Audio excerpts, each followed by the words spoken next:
Menjëherë pas deklaratës së kryetarit të Partisë Demokratike Lulzim Basha, erdhi reagimi i Lëvizjes Socialiste për Integrim.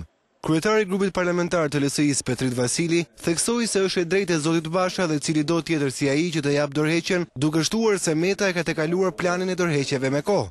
Zoti Meta e ka tekaluar me kohë planin e dorëheqjeve, është e drejta e zotit Basha dhe cili do tjetër si ai që të jap ose jo dorëheqjen. Vërtetësia e shpifjeve të tilla është si vërtetësia e sondazhit të Soros të vitit 2013, theksoi Vasili.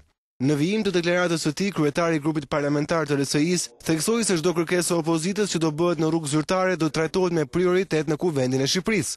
Më pas ka reaguar edhe kryeministria me anë të një deklarate ku ka përgënjeshtruar përmendjen e kreut të LSI-s në çështjen e arbitrazhit kundër kompanisë Dia Ltd.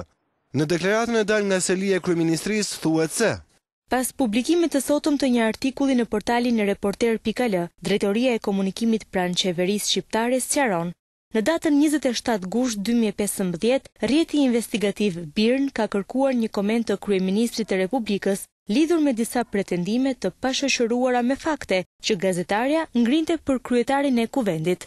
Për të verifikuar pretendimin e BIRN, zyra e kryeministrit i është drejtuar zyrës avokates së shtetit, e cila është vënë në kontakt me studio ligjore Clifford Chance. Përfaqësuesi i zyrës ligjore, zoti Tim Schreiber, ka kthyer këtë përgjigje.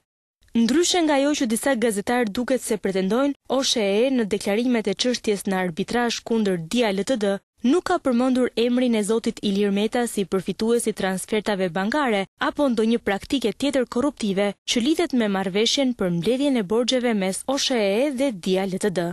Gjyqi në arbitrazh kundër kompanisë Dia Ltd vjen pas arrestimit të Kastriot Ismailajt, administratorit të kësaj kompanie, e cila gjatë kohës kur vendi drejtohej nga qeveria e zotit Berisha, fitoi një kontratë për mbledhjen e borxheve të ish kompanisë Çez. Ismailaj akuzohet për mashtrim, por kompania e tij paditi ish Çez, tashmë kompaninë OSHE në arbitrazh dhe kërkon si dëmshpërblim 130 milionë euro nga shteti shqiptar. Qeveria shqiptare në këtë gjyq mbrohet nga një kompani avokatore, ndërkohë që ka në dorë edhe dëshminë e ish punonjësve të Dias në favor të saj.